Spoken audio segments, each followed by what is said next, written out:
யோவான் எழுதின செய்தி 4ஆம் அதிகாரம் 5 முதல் 42 முடிய 2 வார்த்தைகள்.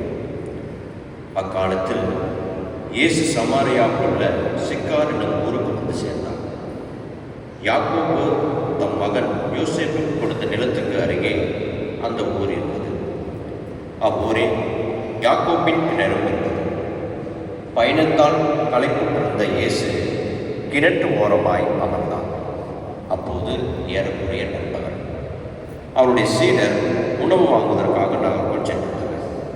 சமரிய பெண் ஒருவர் தண்ணீர் கொண்டு வந்தார். இயேசு அவரிடம், குடிக்கு எனக்கு தண்ணீர் கொடு என்று கேட்டார்.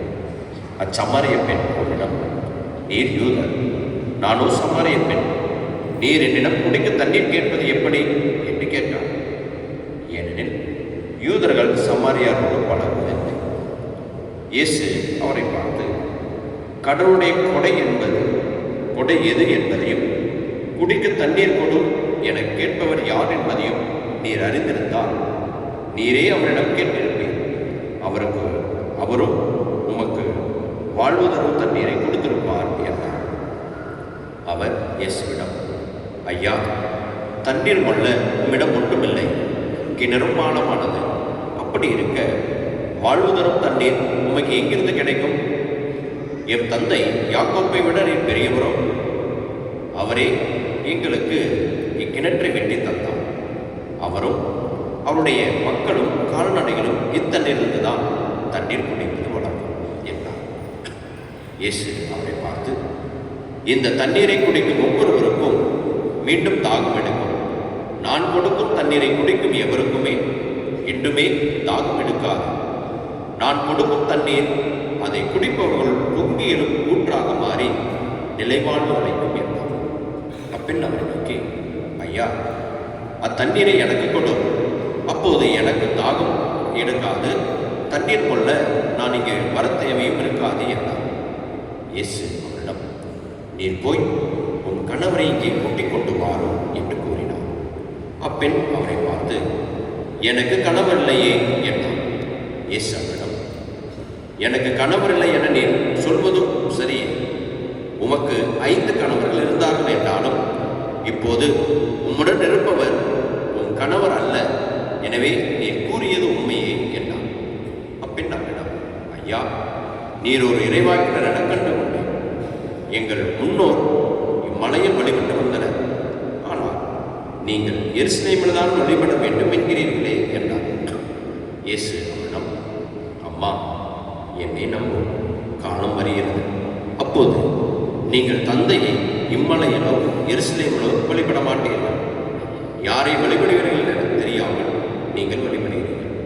ஆனால் நாங்கள் தெரிந்து வழிபடுகிறோம். யூதரிடமிருந்து மீட்பு வருகிறது, காலம் வருகிறது, என் வந்தே விட்டது.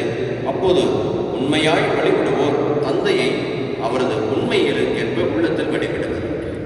தம்மை வழிபடுவோர் இத்தகையோராய் இருக்கவே தந்தை விரும்புகிறார். கடவுள் உருவப்பட்டவர். அவரை வழிபடுவோர் அவரது உண்மைகளுக்கு ஏற்ப உள்ளத்தில் தான் வழிபட வேண்டும் என்றார். அப்பெண் அவரிடம், கிறிஸ்து எனப்படும் மெசியா வருவார் என எனக்கு தெரியும். அவர் வரும்போது அனைத்தையும் எங்களுக்கு அறிவிப்பார் என்றார். இயேசு அவரிடம், மோடு பேசும் நானே அவர் என்றார். அந்நேரத்தில் இயேசுவின் சீடர்கள் திரும்பி வந்தனர். பின்னொருவரிடம் அவர் பேசிக் கொண்டிருப்பதைக் கண்டு அவர்கள் வியப்புண்டனர். எனினும் என்ன வேண்டும் என்றோ அவரோடு என்ன பேசுகிறேன் என்றோ எவரும் கேட்கவில்லை. அப்பெண் தம் குடத்தை விட்டுவிட்டு ஊருக்குள் சென்று மக்களிடம், நான் செய்த எல்லாவற்றையும் என்னிடம் சொன்ன மனிதரை வந்து பாருங்கள், அவர் மெசியாவாக இருப்பாரோ என்றார். அவர்கள் ஊரிலிருந்து புறப்பட்டு இயேசுவிடம் வந்தார்கள். அதற்கிடையில் சீடர், ரபி, உண்ணும் என்று வேண்டினர். இயேசு அவரிடம், நான் உண்பதற்குரிய உணவு ஒன்று உண்டு, அது உங்களுக்கு இந்த சீடர்கள் தங்களிடையே பேசிக்கொண்டார்கள். இயேசு அவரிடம், என்னை அனுப்பியவரின் திருவுளத்தை நிறைவேற்றுவதும் அவர் கொடுத்த வேலையை செய்து முடிப்பதுமே என் உணவு. 4 மாதங்களுக்கு பின் தான் அறுவடை. என் கூற்று உங்களுடைய உண்டு. நிமிர்ந்து வயல்வெளியில் பாருங்கள். உயிர் பயிர் முற்றி அறுவடைக்கு தயாராக உள்ளது. அறுப்பவர் கூலி பெறுகிறார். நிலைவாழ்வு பெறுவதற்காக மக்களை கூட்டு சேர்க்கிறார். இவ்வாறு விதைப்பவரும் அறுப்பவரும் ஒருமிக்க மகிழ்ச்சி அடைகின்றனர். நீங்கள் உழைத்து பயிரிடாததை அறுவடை செய்ய நான் உங்களை அனுப்பினேன். மற்றவர்கள் உழைத்தார்கள், ஆனால் நீங்கள் அந்த உழைப்பின் பயனை அடைந்தீர்கள். இவ்வாறு விதைப்பவர் ஒருவர், அறுவடை செய்பவர் வேறொருவர் என்று கூற்று உண்மையாயிற்று என்றார். நான் செய்ததை அனைத்தையும் என்னிடம் சொன்னார் என்று சான்று பகர்ந்த பெண்ணின் வார்த்தையை முன்னிட்டு அவ்வூரில் உள்ள சம்மாரியர் பலர் இயேசுவிடம் நம்பிக்கை கொண்டனர். சம்மாரியர் அவரிடம் வந்தபோது அவரை தங்களோடு தங்குமாறு கேட்டுக்கொண்டனர். அவரும் அங்கு 2 நாள் தங்கினார். அவரது வார்த்தையை முன்னிட்டு இன்னும் பலர் அவரை நம்பினர். அவர்கள் அப்பெண்ணிடம், இப்போது உன் பேச்சை கேட்டு நாங்கள் நம்பவில்லை. நாங்களே அவர் பேச்சை கேட்டோம். அவர் உண்மையிலே உலகின் மீட்பர் என அறிந்து கொண்டோம் என்றார்.